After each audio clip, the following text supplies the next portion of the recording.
So this hat, this actually has a simple brainwave sensor on it. This brainwave sensor, by measuring this, for example, if I'm excited, then it'll be like this. And you will have red bubbles coming out. If I'm relaxed, then green bubbles will come out.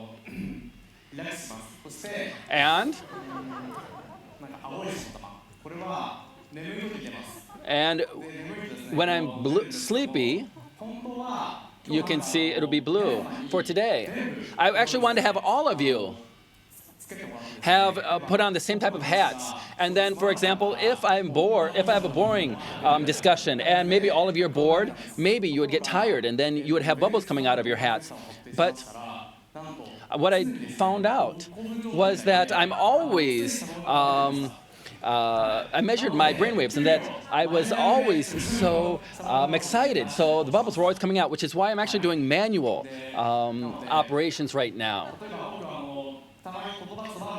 So sometimes my brain goes blank. So maybe if that happens, I will make it white so that you can understand that I don't know what I'm supposed to say next. So actually, I used the can of coffee for the mechanism to be able to make the bubbles. And this is how I was able to create this hat. So today, there's three things I want to talk about. First, I want to talk about curiosity, ideas, and creativity. First, for all of you, when you were in your middle school and high school, what were you doing? You were probably participating in some kind of school clubs, but for me, I spent my time a little bit differently. This is what I did in my room. You probably don't understand what this is. This is actually, I created this to be able to monitor the electricity in my house. I was able to control the electricity in my house. You probably would, no one would probably ever be doing this, but this is what I did. The reason why. And here, you actually, the propeller here as well behind this. And when all of these are moving, then actually we're able to replace all the air in the house within 7 minutes. But at the time, I didn't realize how meaningless such functionality was. But I just really enjoyed creating things. I had so much fun. So because I was doing such things, actually, I failed my college entrance exams. So I had to study to retake my entrance exams. But instead of studying, I was just creating these types of things in my notebook. And once I came up with an idea, I would write it in my notebook. And I would also create many different things, write many different things like this. And then finally, I was able to pass my entrance exams to go to college. And I had this notebook full of ideas. And I thought, I want to implement my ideas. And this is what I implemented in my room. And this is my apartment at college. And I created a spaceship. This is not just a simple spaceship, but it's able to manage all the electricity and used in the electronics in the room.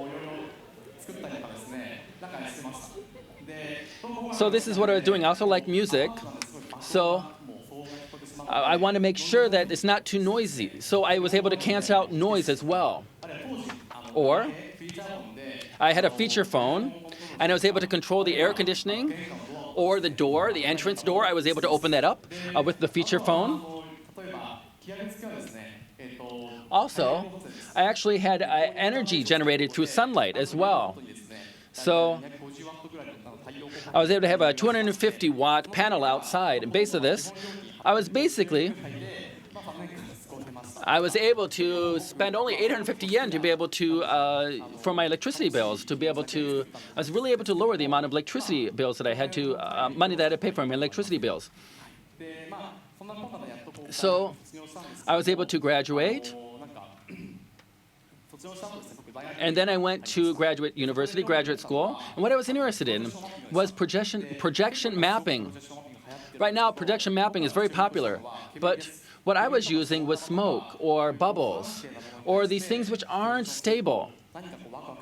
I thought this would be very exciting to be able to use them, which is why I created this machine. What this is a bubble fedius, this soap bubble machine. You have the smoke within the bubble, and I wanted to be able to do some kind of projection on this, and using a special kind of camera.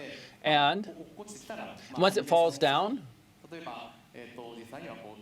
That, for example, when it falls down here, you have a present coming down with it.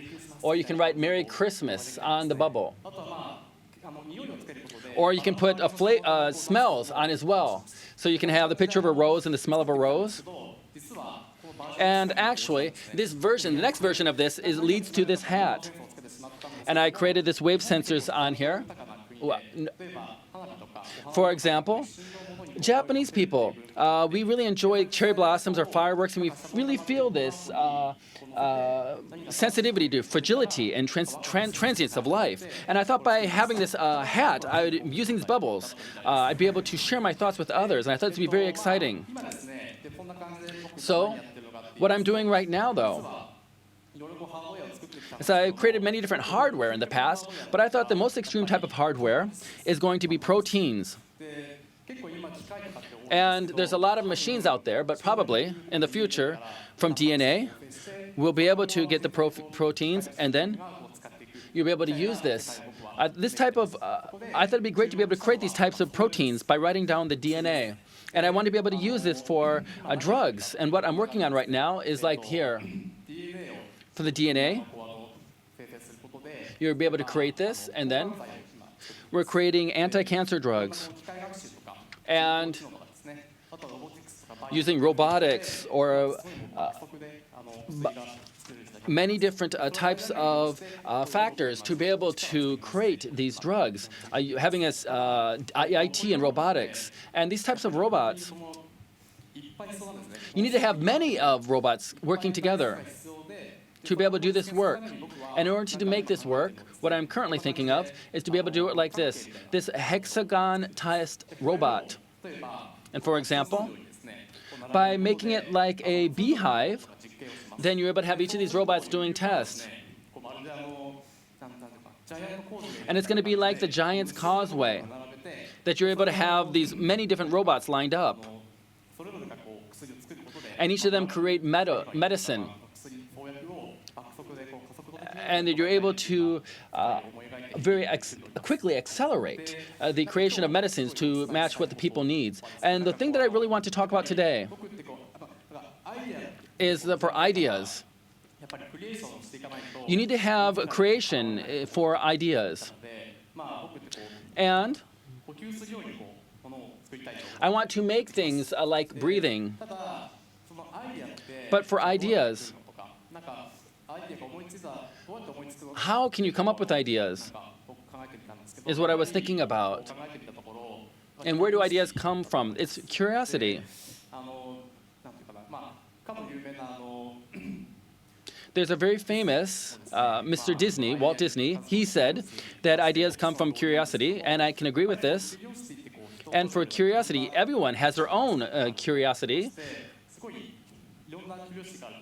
And there's many different types of curiosity out there, and it's only limited by the number of people around. For example, myself, I put a propeller on the window, and I bought a whole bunch of propellers, and I put it like on a bed, and then I would put it on a bed and sleep on it. Maybe you may think it's strange, but I was a fan of like sleeping next to this. So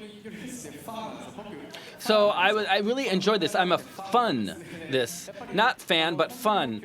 That curiosity is just like fun, and everyone has their own different curiosities, and everyone has their own different fun as well. And everyone has their own way of expressing things. It'd be great if they could do that. Therefore, I would like to ask you that, what is your fun? Are you doing your fun? Are you using this for creativity? And hopefully that we can create things together, that you will also pursue your fun. Thank you.